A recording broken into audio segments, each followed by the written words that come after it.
Gente, vamos fazer uma oração então para a gente começar? Senhor Deus, nosso Pai, muito obrigado, porque mais uma vez o Senhor nos deu o privilégio de nos reunirmos em Teu nome, para ouvir a Sua voz. Nós queremos Te pedir que a Tua unção que está sobre nós e que nos ensina todas as coisas, que o Teu Espírito que em nós habita, possa nos guiar para lugares mais profundos no oceano da Tua graça. Transforma-nos, cura-nos, impulsiona-nos a um novo tipo de vida, um novo tipo de liderança, um novo tipo de modo de ver o mundo e que tenhamos sensibilidade espiritual, psicológica para discernir a Sua voz e aprender de Ti, em nome de Jesus. Amém. Quando a gente fala de uma liderança cristocêntrica, a gente precisa ter em mente essa palavra, esse conceito, essa doutrina bíblica da santificação, uma vez que esse é um chamado que percorre as Escrituras, como em 1 Pedro que ele diz: sede santos, assim como o Senhor é santo. E qualquer pessoa que tenha um mínimo contato com o cristianismo, sabe, já ouviu alguma coisa a respeito, mesmo que de uma forma muito superficial. Só que, infelizmente, de uma forma mais genérica, o conceito às vezes é muito distorcido dentro de nós, fazendo com que aquilo que é algo genuíno, bíblico e que você precisa para a sua vida e, sobretudo, você precisa para ser um líder saudável, maduro, que seja realmente efetivo na vida ministerial, uma vez que uma vida que não caminha em santidade é uma vida que tem um potencial de se autodestruir, e quando você é um líder, você destrói quem você está à sua volta. Então, só que tem essa grande importância, porém, se fala de uma forma muito equivocada, na grande maioria dos ambientes que eu já fui, ouvi e li. E para que o conceito, a doutrina da santificação seja melhor elucidada na sua mente, tem um outro tema, uma outra palavra que vai nos ajudar muito, que é a palavra liberdade. Liberdade, para nós contemporâneos, Brasil, América, 2024, vem muito de uma ausência de restrições. Eu fazer o que eu quiser, porque eu sou livre. É mais ou menos isso que é propagado no ambiente, na cultura, e mesmo que a gente não fale muito sobre o conceito, quando você pensa muitas vezes, não, agora eu estou livre, é porque de alguma forma você está dizendo que agora você pode fazer o que você quiser. Só que esse é um conceito tão distorcido, porque não é disso que liberdade significa no conceito bíblico, no conceito do Evangelho. Liberdade, e é importante você guardar isso dentro de você, à luz do Novo Testamento, é muito mais do que você fazer o que você quer. Porque muitas vezes aquilo que você quer te destrói. Muitas vezes aquilo que você deseja destrói teu casamento. Muitas vezes aquilo que você gosta e quer naquele momento vai implodir a sua vida como um todo. Imagine uma pessoa, sei lá, de 70 anos, com diabetes, triglicerídeos, colesterol, com tudo junto, misturado. O que é liberdade para esse senhor? Comer coxinha? Tomar Coca-Cola? Isso é liberdade? Só que ele é uma criança, né? O problema é quando o adulto pensa assim. E infelizmente tá cheio de adulto que pensa que isso é liberdade. Eu comer o que eu quiser. Eu fazer o que eu tenho vontade. A minha avó, deixa eu contar para vocês, a que me criou, ela falava, eu não tenho fome. Ela tinha tudo, diabetes, tudo isso que eu descrevi para vocês. Mas ela falava que ela não tinha fome. Só que, não sei se aqui, sabe a linguiça Blumenau? Que no Paraná, eu sou paranaense, fala linguiça defumada. Às vezes você entrava no quarto dela, estava fedendo linguiça, porque ela escondia linguiça debaixo da cama. Ela escondia pote de paçoquinha debaixo da cama. Eu falei, gente, ela está enganando quem? Primeiro que fedor que ficava aquele quarto. Só que, às vezes a gente poderia falar assim, não, deixa ela ser livre.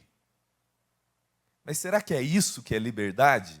Você fazer tudo o que os seus impulsos te mandam? E algo muito cortante, e vocês lembram que a gente tem que percorrer tudo o que a gente ouviu até agora. A gente não está chegando do nada. A gente tem uma semana aí que a gente está mergulhando fundo. E uma das questões, quando a gente pensa sobre liberdade, a gente não pode perder de vista a condição do ser humano. Que nós vimos a palavra cortante do apóstolo Paulo falando todos pecaram, todos estão destituídos da glória de Deus. Ou seja, o ser humano não é ainda quem ele foi criado para ser. Você e eu não somos ainda quem nós fomos criados para ser. E liberdade, quando você olha para as Escrituras, olha especialmente para as cartas apostólicas, você vai entender que o ser humano não é tão livre o quanto ele imagina. Agostinho, que é um dos doutores da igreja do século IV, ele diz algo muito interessante, que a nossa liberdade, ela é no máximo para escolher o mal, mas ela não nos ajuda a escolher o bem. Por quê? Porque a gente acredita enganosamente que a gente é livre e que tudo é uma questão de escolha. Sabe essas palavras motivacionais de autoajuda? Que chega e fala tudo é uma questão de escolha, de uma forma generalizada? Não, não é. Porque você é livre na sua vontade. Se eu vou tomar água, eu não vou tomar água. Mas eu não sou livre no meu desejo. Existe algo por detrás das minhas escolhas, das minhas vontades. Eu sou livre para falar venho na reino ou não venho. Só que eu não sou livre no meu desejo de querer vir ou não vir. Porque eu posso falar assim, eu posso dizer não para isso daqui e escolher não fazer isso daqui. Ok. Mas o desejo que vem e que me impulsiona e que escraviza o ser humano, isso não é tão livre igual a gente imagina. Por isso que você e eu temos dentro de nós um potencial de glória, mas também temos dentro de nós um potencial autodestrutivo. A gente é capaz de florescer e se tornar uma pessoa linda de Deus, mas a gente é capaz de virar igual bicho. Porque o conceito liberdade está muito ligado ao conceito do que é o ser humano. Porque o que a gente imagina sobre ser humano?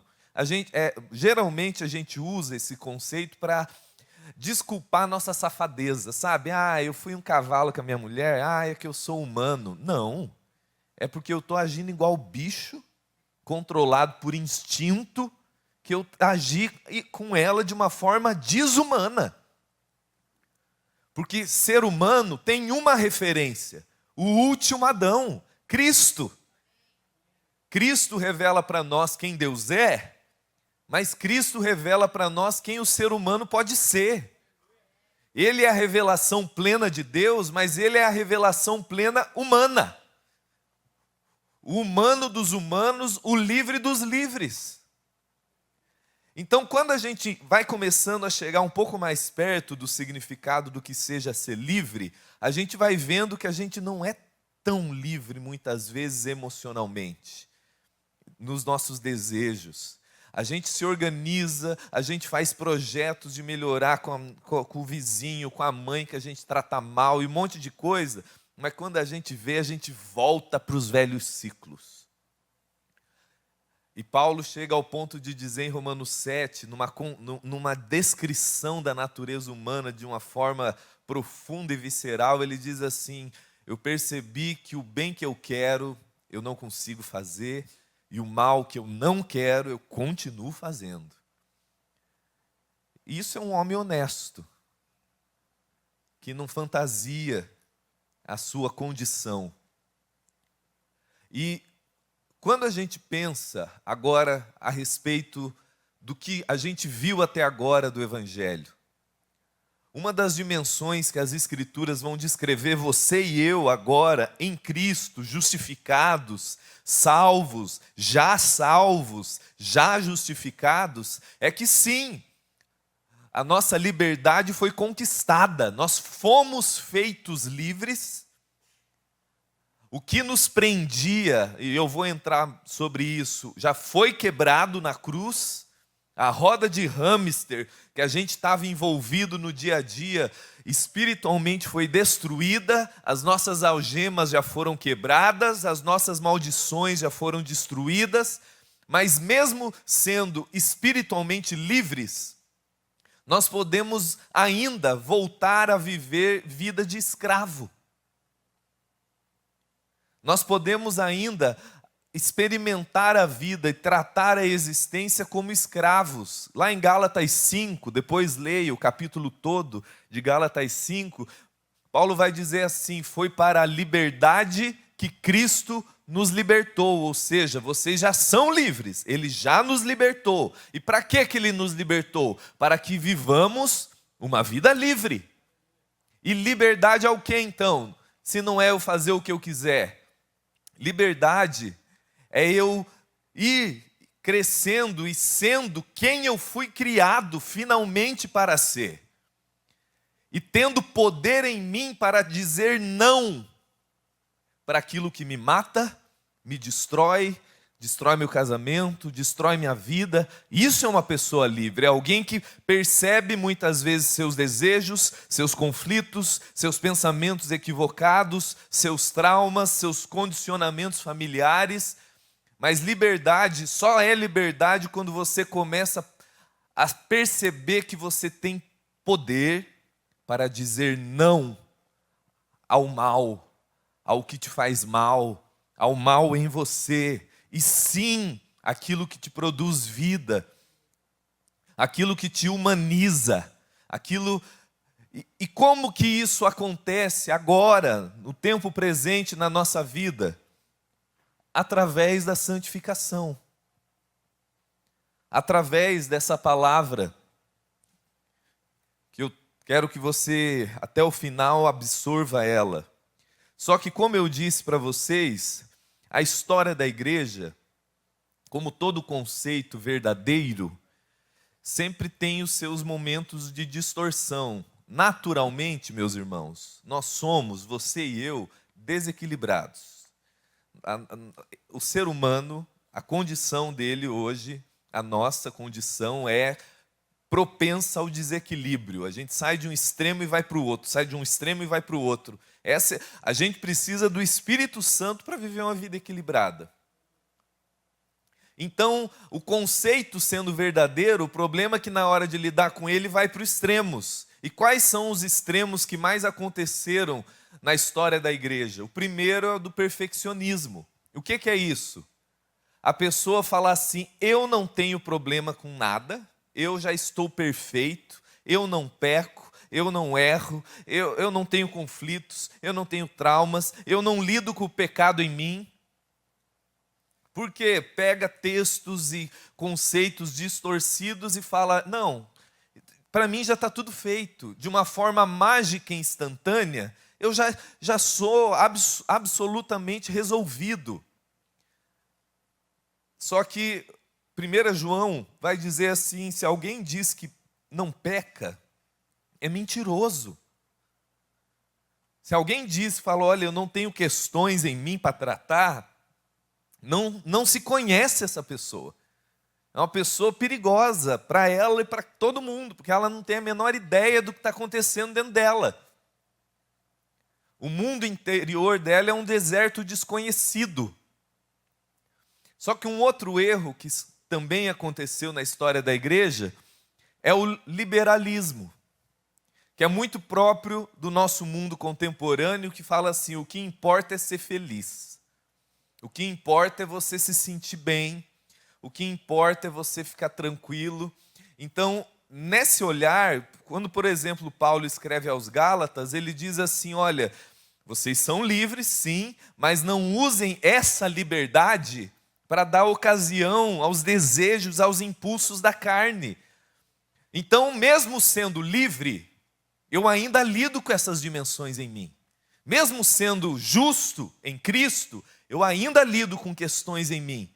E liberdade não pode cair num liberalismo libertino, que é muito comum de pessoas que vivem um ambiente religioso muito opressor e está cheio. Quando sai, avacalha e fala, quer saber? Ninguém me diz mais nada. Então essa pessoa, talvez ela não saia para uma vida absurdamente promíscua, mas ainda assim ela vai se tornando avesso a qualquer direção, restrição, porque o trauma desequilibrado delas fez ela imaginar que a libertinagem dela seja liberdade. A maioria das pessoas que vai crescendo numa consciência humana minimamente saudável, vai vendo o quanto que é importante você ter padrões, direções, parece que alivia. Pais, quando eu fiz a psicanálise infantil, que para mim foi muito importante, porque eu sou pai, uma das coisas que a gente aprende na psicanálise é que criança precisa de limites e restrições. Aí a minha professora, com 40 anos de psicanálise infantil, usa uma seguinte expressão. Ela fala assim, criança que decide tudo é um adulto que não sabe decidir. Já a criança onde o pai decide, é o adulto que vai ter segurança para decidir. Então, às vezes, por quê? Porque aquela criancinha ali, ela é um anjinho, meu irmão. Mas, ao mesmo tempo, ela tem um potencialzinho bem pecaminoso. A gente tem que parar de enxergar a criança cor-de-rosa. Que elas não são. Elas são dissimuladas. Estou falando, eu amo a minha filha. Meu Deus, de paixão. Mas eu percebo o olhar, o jeitinho, o negócio para... Pai e mãe, gente, não é seminário de casais, né? Mas vamos voltar para cá. Porque esse olhar distorcido faz a pessoa imaginar, não, deixa ele fazer o que ele quiser. Não, ele não sabe o que é bom para ele. Você que é velho não sabe? Não é? Então, só que aí vem que eu acredito, como teólogo e psicanalista, que é o maior mal no conceito de santificação, que é o legalismo, que é o ascetismo religioso, que percorreu a história da igreja o tempo todo, que a pessoa acha que ela vai se tornando santa se ela for muito regrada. Então ela não come, ela não toca, ela não beija, ela não vai, tudo é pecado, qualquer lugar é pecado. Aquela pessoa que vai criando, e isso voltou no nosso meio, nos ambientes fora da religião, por causa da teologia coach, que isso é uma forma de expressão sociológica, que é a teologia coach, não é implicância com coach, não. Porque é o quê? É uma pregação centrada no homem, distorcida de muitas questões do evangelho, que vai fazendo assim, que traz a filosofia, por exemplo, mais antiga, estoicismo, maravilhoso, muito obrigado, que é o quê? Cara, Você quer ser santo? Você quer virar homem? Então vamos sofrer. Então você tem que quase que se autoflagelar. Daí o cara vai para uns negócios, faz um monte de coisa, a mulherada um monte de coisa, e acha que isso está fazendo ela se santificar. Aí Paulo escreve em Colossenses 2, um dos textos mais importantes sobre esse assunto, onde ele diz assim: cuidado com esse nível de filosofia vã que diz para você não toque, não vá, não pegue, não coma, não beba. Aí ele diz assim: isso tudo tem uma aparência de sabedoria e uma pretensa humildade, porque quem olha fala assim: meu Deus, olha o Luiz, gente, ele não toma água se não for tal coisa, ele acorda às 5 da manhã, ele subiu o monte, ele não sei o quê, ele só anda de pano e de saco de cinza, ela não pinta o cabelo, tem uma cara de santidade. E Paulo, de uma forma maravilhosa, ele fala assim, tem uma pretensa, uma fachada. Ele fala, mas essa severidade com o corpo não tem poder nenhum contra os desejos da carne. Olha que maluco, a gente imaginando que se a gente se colocar 1 milhão de regras e for muito severo, então a gente vai ficar santo. Não. Às vezes essa noção legalista adoece as pessoas. Por isso que Paulo vai dizer em Romanos 7, que esse ambiente cheio de legalismo desperta as paixões dentro da gente. Por isso que todo ambiente muito moralista e legalista é um ambiente cheio de compulsão sexual. Geralmente um ambiente que ele é norteado, seja ambiente religioso ou familiar. Famílias muito legalistas está criando um monte de gente tarada. Isso é um fenômeno psicológico também. Só que então como é que a gente faz? Se não é para ser legalista e nem libertino. Aí a importância do evangelho. E o que a gente viu, e eu quero que vocês guardem, que a santificação é um processo contínuo de transformação pelo qual os cristãos, pela obra do Espírito Santo, são conformados à imagem de Cristo, vivendo em crescente santidade, como resposta à graça de Deus.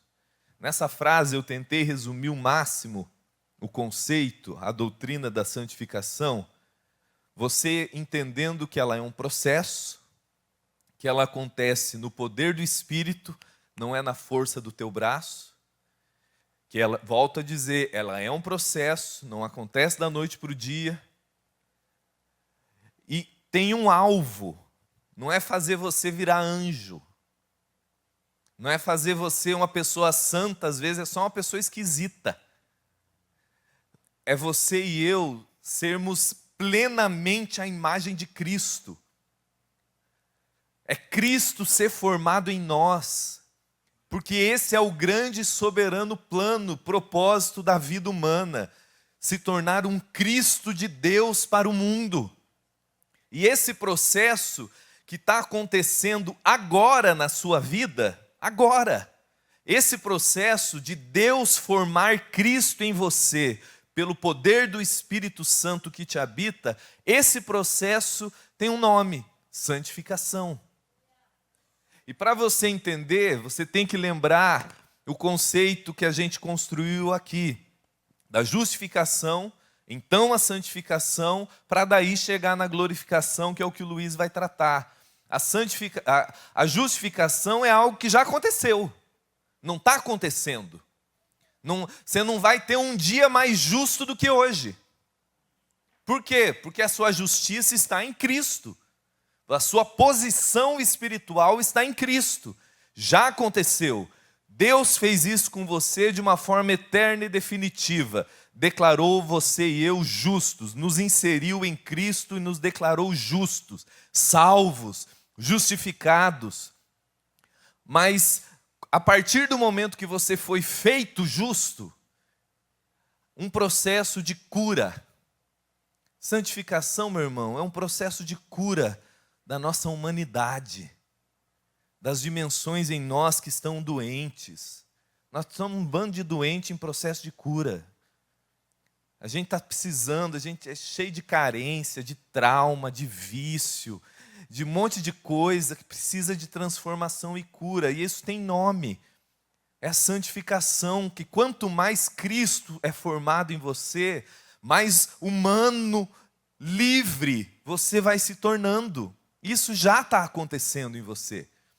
Até o dia da glorificação final, quando tudo se consumará e finalmente você e eu seremos tudo que fomos criados para ser. Mas isso é o Luiz que vai falar. Santificação é um processo na graça de Deus. Deixa eu ver se...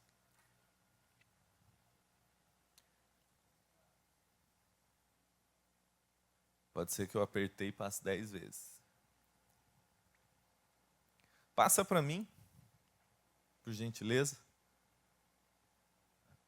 Aqui, pronto.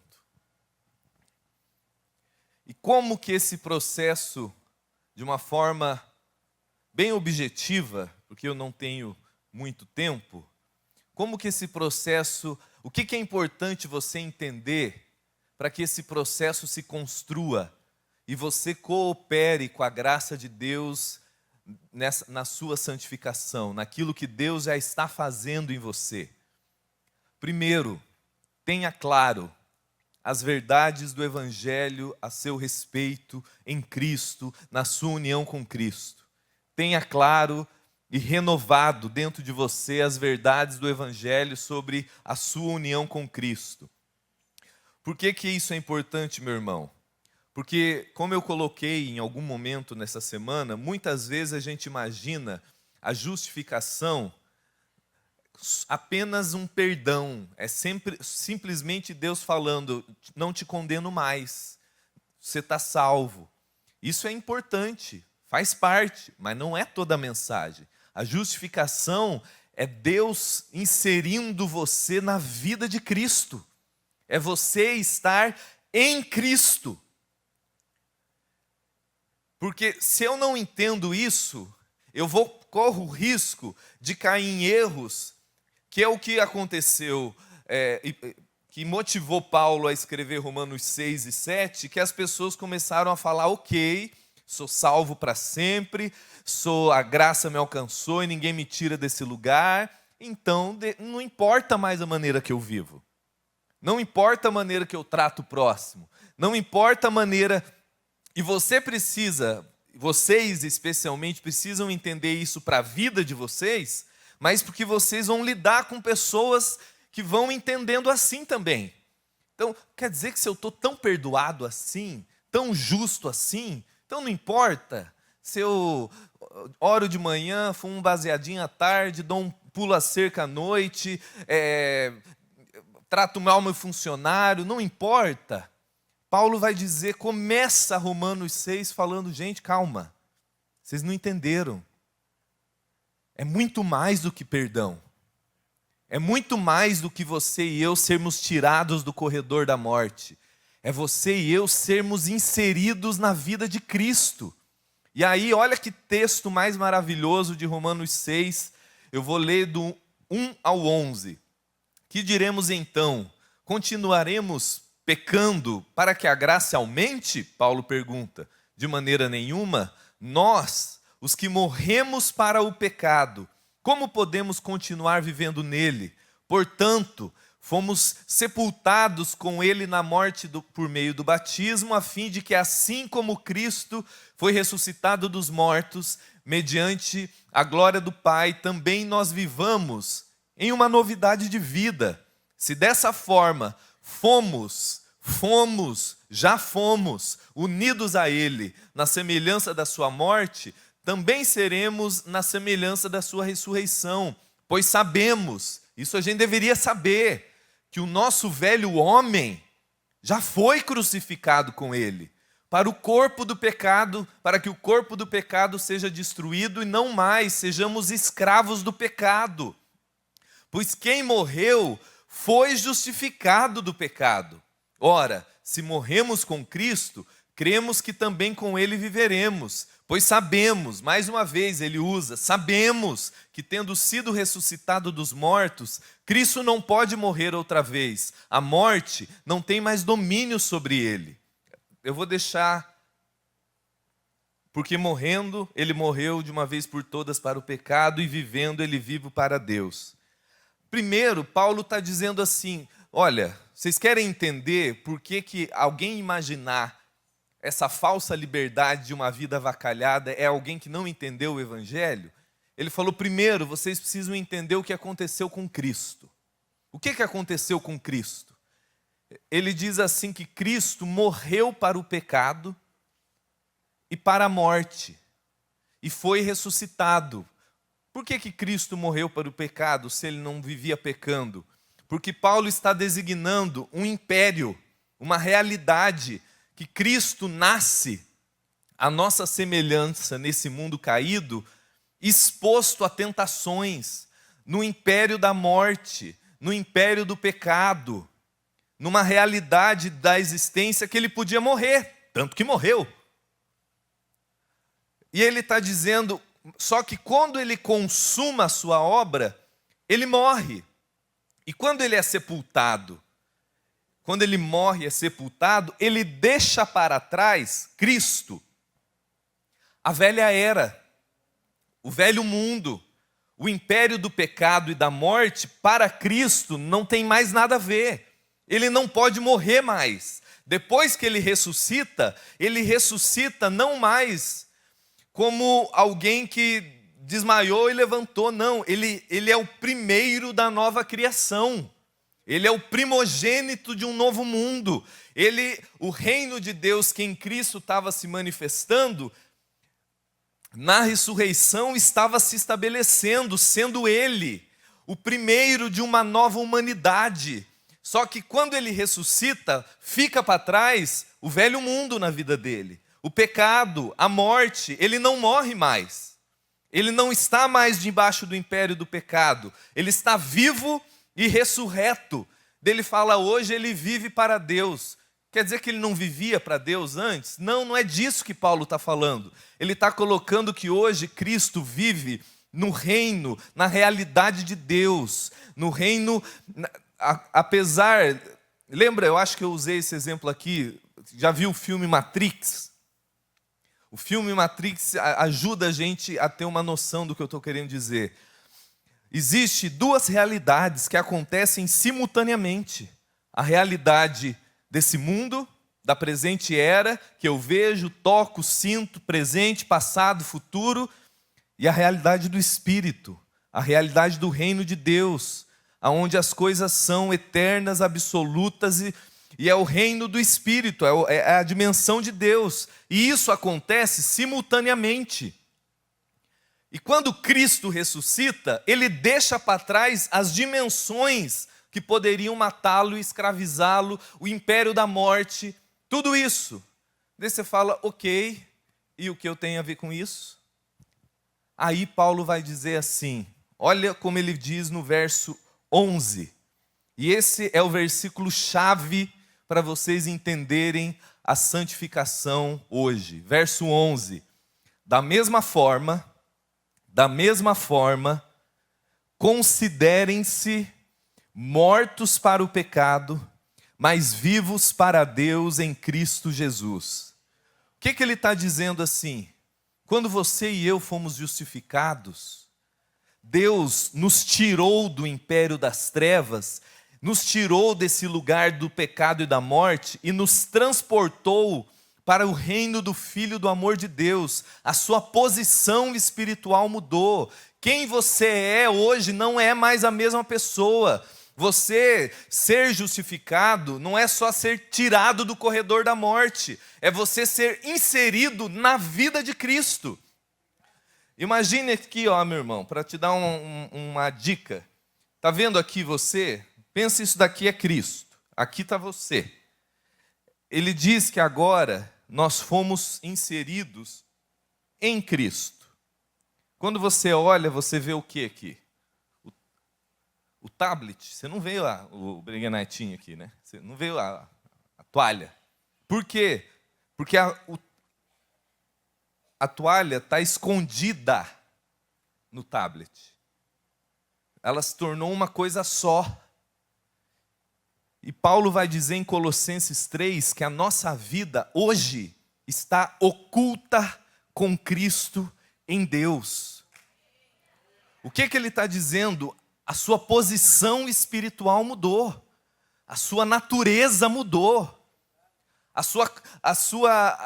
A verdade sobre você é o que é a verdade sobre Cristo, porque você está em Cristo. E ele está dizendo assim, como que uma pessoa que está em Cristo e Cristo está nele, vai viver uma vida avacalhada? Não faz sentido. É porque uma pessoa ela não cresceu no entendimento de quem ela é. Ela ainda se enxerga à luz do velho mundo, da família. Na minha cidade, tem muito essa questão de família, eu sou do interior. O meu nome é Douglas Lacerda Loche. E Lacerda, que é do lado da minha mãe, os homens têm problema com bebida, graças a Deus eu não tenho, mas muitos já tiveram. Hoje converteram tudo, mas a maioria teve no passado. As mulheres, briguentos. E daí o pessoal fala assim, é sangue de Lacerda, porque acha bonito a imaturidade, a loucura. E daí eu falo assim, viu, eu tenho esse mesmo sangue, então esse é o meu destino, agir igual um idiota. E a gente não se dá conta, daí a gente acha que a fé cristã é, esse cara aqui que ia para o inferno agora está perdoado, aleluia. Não, é muito mais, é muito mais. Paulo está dizendo, essa pessoa espiritualmente não existe mais, ela morreu, ela foi crucificada, o velho homem, o seu velho eu, meu irmão, não existe mais. Esse ser morto, escravo, cego, preso espiritualmente, foi crucificado com Cristo. E quando Cristo foi sepultado, você foi sepultado junto. Porque quando ele morreu, você morreu junto. O Martyn Lloyd-Jones vai dizer nesse livro e em outros dele, algo que para mim é importantíssimo, ele diz assim, se existe a doutrina mais explosiva, transformadora e curadora da vida cristã, é você entender a sua união com Cristo. Que a sua vida está inserida na vida dele. Você se tornou um com ele. Eu lembro que uma teóloga, que eu esqueci o nome, mas não é minha fala, ela disse, eu achei maravilhoso, ela fala assim, como que eu vou saber que eu não me perderei no processo? Porque tem o texto de João que Jesus fala assim, aqueles que o Pai me deu, ninguém arrebata das minhas mãos. A gente fala, que bom, maravilhoso. Mas como é que eu não vou me perder da mão dele? Aí ela diz assim, porque eu descobri que eu sou um dos seus dedos. Isso é a união com Cristo. É você saber que Deus olha para você e vê Cristo em você. O sangue de... Você tem o sangue ruim da tua família, desculpe. Vamos ser honestos. Nós já chegamos lá para falar sobre isso. Mas você precisa entender, um novo sangue passou a correr nas minhas veias. O sangue da nova aliança. Uma nova natureza veio me habitar. Com um potencial de glória que já é verdade sobre mim. Por isso, meu irmão, quando eu falo tenha claro as verdades do Evangelho sobre você, resumidamente, você vai precisar guardar, lembrar, cantar, pensar sobre a sua posição em Cristo, sobre a sua identidade em Cristo, sobre a sua nova natureza em Cristo, sobre o poder que te habita em Cristo, sobre a sua vocação em Cristo e sobre o seu destino final em Cristo. Por quê, meu irmão? Porque se eu achar que simplesmente eu ia morrer e não vou mais, eu ia para o inferno e não vou mais, eu não provo o poder libertador que o Evangelho me impulsiona a viver. Se eu achar que pense na sua cabeça num porco, que um porco faz? Porcaria. Hoje em dia está na moda gente guardar porco em casa, virar bichinho de estimação, mas é um porco. Pode estar de lacinho, mas é um porco. A natureza é de porco. Esse porco todo emperequetado, com perfuminho da Yves Saint Laurent, que você colocou, de repente você solta e quando você vê ele está fazendo porcaria na lama. Por quê? Porque é a natureza dele. Às vezes a gente acha que a gente é um porco lavado.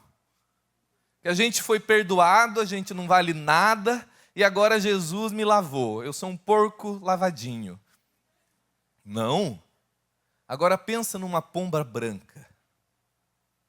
A pomba branca voa, maravilhosa, pura. Só que às vezes ela faz uns voos errados e se suja. Quem que se sujou? A pomba branca. Ela ainda tem uma natureza de pomba branca. E o que a pomba branca precisa? Quando ela errou, ela virou porco? Não. Ela só precisa se lavar e continuar voando. A sua natureza mudou. Se alguém está em Cristo, é uma nova criatura. As coisas velhas passaram. Tudo se fez novo. Você precisa começar a se ver à luz do que já é verdade sobre você em Cristo. Você precisa começar a perceber-se, ver-se inserido nessa narrativa maravilhosa da redenção e falar: essa é a minha história, é aqui que eu estou, é aqui que é a minha identidade, é aqui que eu entendo quem eu sou, a minha nova identidade, o meu novo nome, o status que eu recebi como justo, a posição em Cristo. Hoje, assentado em lugares celestiais. Efésios 2 diz, nós estávamos mortos, escravos, presos, mas Deus, que é rico em misericórdia, pelo grande amor com que nos amou, deu-nos vida com Cristo e juntamente com Ele nos fez ressurretos, assentados em lugares celestiais. Essa é a descrição da sua vida, meu irmão. Você erra, você tem dias ruins, você precisa melhorar bastante, mas você não melhora para ser. Você melhora quando você entende que você já é. Você não melhora para ser salvo. Você não melhora para ser justo. Você não muda para ser aceito. Porque essa lógica é a lógica legalista da religião, dos códigos morais, que só produzem em nós ansiedade, medo, culpa. Daí o dia que você erra, você se sente o cocô do cavalo do bandido e se flagela. E daí já que você é esse cocô mesmo, vamos fazer mais porcaria. Porque a sua autoimagem ainda está distorcida. O que Paulo está dizendo, ele diz assim, vocês entenderam o que aconteceu com Cristo? Pois então, essa é a verdade sobre vocês. Considerem-se mortos para o pecado e vivos para Deus em Cristo. Porque essa é a verdade. A verdade sobre Cristo é a verdade sobre você. Essa é a sua posição. Essa é a sua identidade. Essa é a sua nova natureza, de um filho de Deus. Esse é o poder que te habita, o poder da ressurreição. Essa é a sua vocação, se tornar cada dia mais um filho livre. E esse é o seu destino. Chegará o dia, meu irmão, que finalmente tudo que Deus sempre soube ao seu respeito virá à tona. E Romanos 8 fala que a criação aguarda por esse dia, quando os filhos de Deus serão revelados. Só que a sua posição já é essa. E por que isso é tão importante? Porque se você não tem essa clareza sobre essa segurança, você vai negar a bagunça que está na sua vida. Porque quando você não sabe o que é verdade sobre você em Cristo, a sua alma, sua mente cria mecanismos de defesa e você começa a negar a bagunça, o potencial destrutivo, os vícios que você carrega, você dá desculpa, você fala, eu não sou viciado em trabalho, eu só cuido da minha família. Eu não sou viciado em estética, no corpo, na vaidade, eu só sou saudável. Eu não sou viciado em sexo e pornografia, eu só gosto de namorar. A gente começa a dar desculpa, porque enquanto eu acho que eu sou a minha condição, preste atenção nessa lógica. Enquanto eu acho que eu sou a minha condição, eu não tenho coragem de encará-la, porque eu vou ter medo da bagunça. Eu vou ter medo, eu vou me sentir culpado. Mas quando eu entendo que apesar da minha condição imperfeita, em Cristo, a minha posição mudou, essa realidade em processo, toda bagunçada, toda traumatizada, viciada que somos nós, não é a verdade final sobre mim. É a realidade da sua condição, mas não é a sua posição, não é a sua identidade, não é a verdade final sobre você. E quando você entende a sua posição em Cristo, se vê nele, amado, redimido, perdoado, em glória, morto para o pecado. Por que morto para o pecado? Inclui você não ter mais condenação sobre você, culpa sobre você, mas significa que o império do pecado sobre a sua vida foi destruído. Porém, você lida com uma baguncinha ainda na sua carne. Pecado, nas Escrituras, não é algo que eu faço errado apenas. Tem a ver com uma distorção que habita a natureza humana. O pecado, antes de ser um problema moral, é um problema ontológico. Tem a ver com uma dimensão do ser distorcida, que se quebrou diante de Deus, e tem uma inclinação autodestrutiva dentro de nós. Quando você e eu nascemos de novo, o império disso acaba. Quem você era espiritualmente acabou. Você não é mais o velho homem, você não é mais o velho eu. Só que a inclinação permanece como um parasita na sua vida. Só que é semelhante a uma gripe. Adoece, mas não te mata mais. É um negócio que pode atrapalhar a tua vida e adoecer todo mundo à tua volta, mas perdeu a voz de condenação sobre você. Por quê? Porque é só a sua condição que está em processo e você vai precisar aprender a lidar com ela. Por isso que quando você entende a verdade sobre você em Cristo, aí você começa a ter coragem de olhar e falar, cara, tem um monte de coisa que tem que melhorar. Porque você não lida com isso mais com culpa, com condenação. Você olha para você e fala, a verdade sobre mim é quem eu sou em Cristo. E isso me capacita a enxergar a minha condição sem medo, sem vergonha, entendendo que ela não me define mais. Mas isso vai fazer você conseguir ser honesto sobre a sua condição. Aí Paulo diz assim, portanto, lembra os portantos de Paulo? Ou seja, é uma conclusão de tudo que ele está falando, não só de Romanos 6, mas de tudo que ele está falando. Não permitam que o pecado, agora lembre, que esse parasita que habita o nosso corpo, continue dominando vocês, o corpo mortal de vocês, fazendo com que vocês obedeçam os seus desejos. O que ele está dizendo? Para esse homem em Cristo, em glória, vivo, ressurreto, olha para si e fala, cara, mas tem algumas coisas em desordem aqui. Eu lido com inveja, eu lido com raiva, eu lido com avareza, eu lido com vícios, eu lido com traumas familiares, eu lido com vícios de cultura. E quando eu tenho segurança, paz em quem eu sou em Cristo, aí eu olho sem medo, com honestidade. Eu não brinco com esse assunto. Eu reconheço propensões. Porque talvez as inclinações pecaminosas que você carregue não sejam as que eu carrego. Mas eu também tenho. Tem pessoa que tem problema com bebida. Essa pessoa não pode brincar com esse assunto.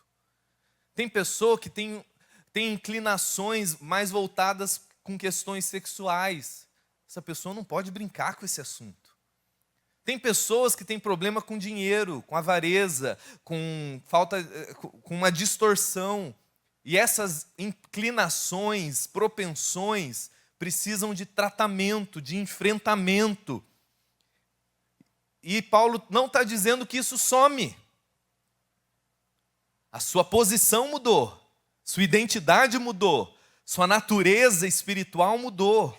O poder que te habita vai curar o mundo. Porém, a sua condição está em processo. E esse processo que se chama santificação. E quando você tem essa clareza, você fala, bom, eu não posso brincar com isso aqui, porque eu não quero que essas dimensões, me impeçam de me tornar e ser para o mundo o filho livre que eu fui criado para ser. Terceiro, eu vou ter que ser um pouquinho mais rápido por causa do tempo, que já estourou. Mas espera aí, gente. Senão meu raciocínio não fecha. Haja intencionalmente, e guarde bem essa palavra, intencionalmente, em coerência com o que é verdade sobre você em Cristo. O que é importante? Provérbios 23, 7 diz assim: como o homem imagina em sua alma, ele é. Ou seja, a qualidade da sua interioridade, aquilo que você imagina sobre quem você é, você sempre vai viver naquele padrão. Por isso que uma pessoa que se vê como um lixo, ela vai agir igual um lixo. Por isso que uma pessoa que acha que não vale nada, vai agir nessa realidade.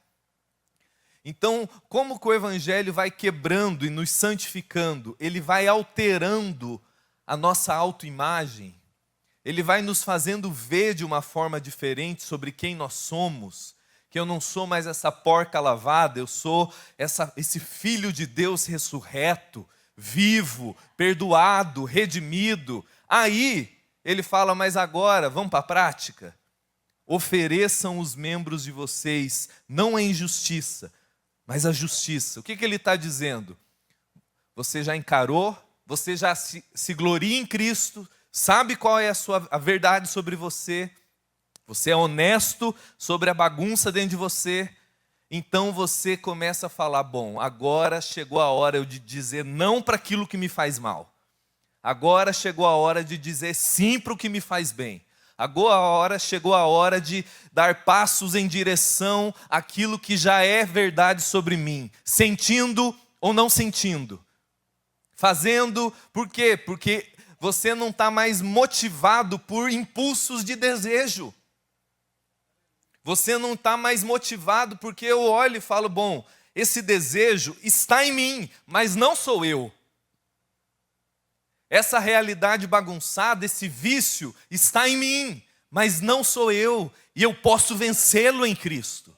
Eu posso enfrentá-lo. Eu posso olhar e falar, cara, eu não estou com a menor vontade. Mas eu me pego pelo colarinho e falo, mas você vai. Por quê? Porque esse mistério da santificação, meus irmãos, é um mistério mesmo, porque é Deus fazendo em nós. Mas você e eu não somos passivos.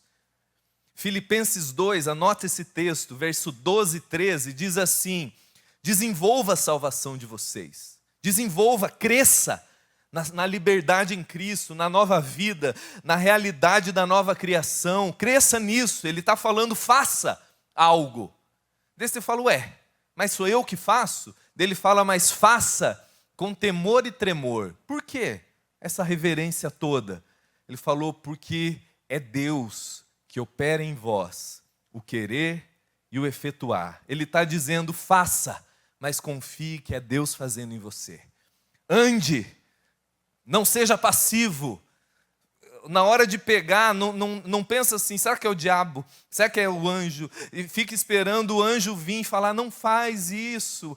Não, cara, eu não estou com a menor vontade de ser gentil aqui, mas eu serei. Porque essa é a minha natureza em Deus. Porque essa é a verdade sobre mim. Eu descubro quem eu sou e ajo com coerência com quem eu sou. Você não vence trauma, vício familiar e vive em santidade enquanto você não olhar e falar, bom, essa é a bagunça da minha casa. Essa é a bagunça da minha família. Eu lido com essa genética em mim, mas isso perdeu o poder de me definir. Eu sou quem eu sou pela graça de Deus em Cristo e eu agirei em coerência com quem nele eu sou. E você olhar e falar, porque Deus disse que eu posso ir, eu vou. Isso, meu irmão, dá trabalho, é desconfortável. Às vezes, a minha esposa, quem a conhece, sabe que ela é um doce, baixinha, com as suas invocações. E às vezes, já aconteceu de eu passar por ela e a gente discordar de algum assunto, e eu sou bom no argumento, eu arrasar. Eu entrar no quarto e algo, ou melhor, alguém dentro de mim, fala, cara, que idiota que eu fui. E eu voltar e falar, me perdoe, eu fui um idiota. Me perdoe, eu não precisava ter te tratado assim. Por quê? Porque essa condição de idiota não me define mais. Eu não tenho medo da mudança. Eu não tenho medo de encarar, porque a minha segurança está em Cristo e não nem na opinião da minha esposa. Eu não estou fazendo isso pela opinião da minha esposa. Eu estou fazendo isso porque isso é coerente com quem eu sou. Só que isso demanda tempo, educação na justiça, transformação. Daí eu olhar e falar, bom, eu percebi, é Deus que está me mostrando a minha idiotice. Então eu vou lá e olha, me perdoe. E antigamente era 10 vezes por mês, depois passou para 5, depois vai para 2, depois aumenta de novo, porque nós estamos tudo assim, meu irmão. Só que esse processo não acontece na força do teu braço, porém você não é passivo nele. Você tem que agir. Você olhar e falar, eu sei quem eu sou em Cristo, eu sei o poder que me habita, então eu vou levantar e eu vou fazer a coisa certa. Não é, meu irmão, santificação não é só apenas deixar de fazer a coisa errada. É você intencionalmente fazer a coisa certa. Não é simplesmente brigar com a sua carne, brigar com as bagunças dentro de você.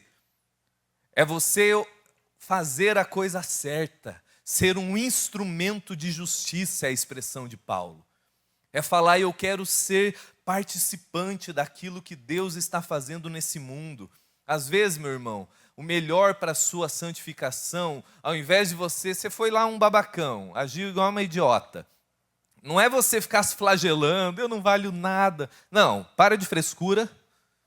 Essa não é a verdade sobre você. Você errou, você falhou, mas você está perdoado, justificado. Levanta e faz a coisa certa. Sentindo ou não sentindo, confiando naquele que te habita, que a sua posição em Cristo não mudou. Você já é um santo de Deus, em processo de santificação. Quarto, meu Deus, eu preciso acabar. Daqui a pouco eles tomam meu microfone. Voltei, peraí. Receba os meios da graça de Deus sobre você para santificá-los. Aí Paulo diz assim, pois o pecado não os dominará. Por quê? Por que o pecado não tem mais domínio sobre mim? Porque vocês não estão mais debaixo da lei, mas debaixo da graça. O que ele está dizendo? Ele está nos dando uma motivação a mais, para a gente entender a grande motivação. Isso é a compreensão cristocêntrica da coisa. Isso é a compreensão do evangelho da santificação. Não é assim, uma lista de regras que você tem que fazer. Não, a gente tem que fazer, mas a força para fazer está aqui, Entender que a minha realidade mudou, eu não estou mais Qual que é a lógica da lei? Eu faço para ser, eu faço para ser aceito. Esse império se quebrou na minha vida. Nós vivemos debaixo do reinado da graça.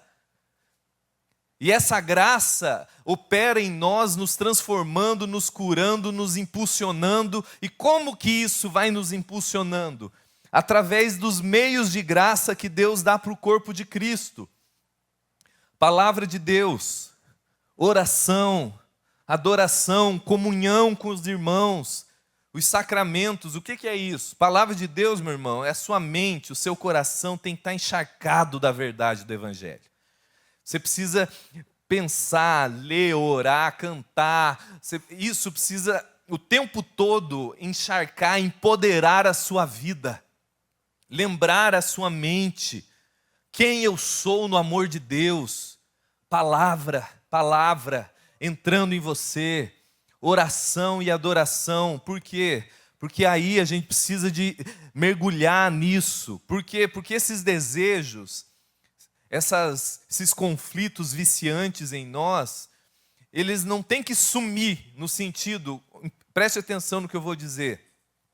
Não é assim, se você está com uma sexualidade promíscua, o caminho é não gostar mais de sexo. Se você está com um problema com compulsão alimentar, o caminho é você não comer mais. Não! Isso é legalismo, ascetismo religioso. A questão é o sexo ser só o sexo. A comida ser só a comida. O dinheiro ser só o dinheiro. Isso não ser um desejo descontrolado. Foi Deus que te deu o desejo. Foi Deus que quer que você goste. Marido e mulher têm que gostar da coisa. Você vai trabalhar, não tem problema nenhum você olhar, cuidar, fazer planos. O problema é quando isso está em desordem e te controla, adoece a tua vida. E o desejo de Deus não é que isso suma, é que isso não te adoeça mais. E você seja cada dia mais uma pessoa íntegra, inteira no amor de Deus. E para isso, você vai precisar mergulhar em oração, em adoração, na comunhão, porque a gente precisa do outro para nos ajudar. Santificação é Deus quem faz, é a graça quem faz, mas ela não faz de uma forma solta. Muitas vezes ela envolve pessoas que têm liberdade para te confrontar, pessoas que têm liberdade para chorar com você e confrontar você. E encerrando os sacramentos, o que é isso? A ceia, o batismo, essas dimensões vão lembrando a nossa alma e vão fazendo com que a nossa vida, a gente entre em cooperação com a graça de Deus para que dia após dia nos tornemos os filhos de Deus livres, que em Cristo nós já somos, mas que o processo de manifestação está acontecendo. Isso é santificação e o nosso destino é a glória, mas sobre isso é o Luiz que vai falar.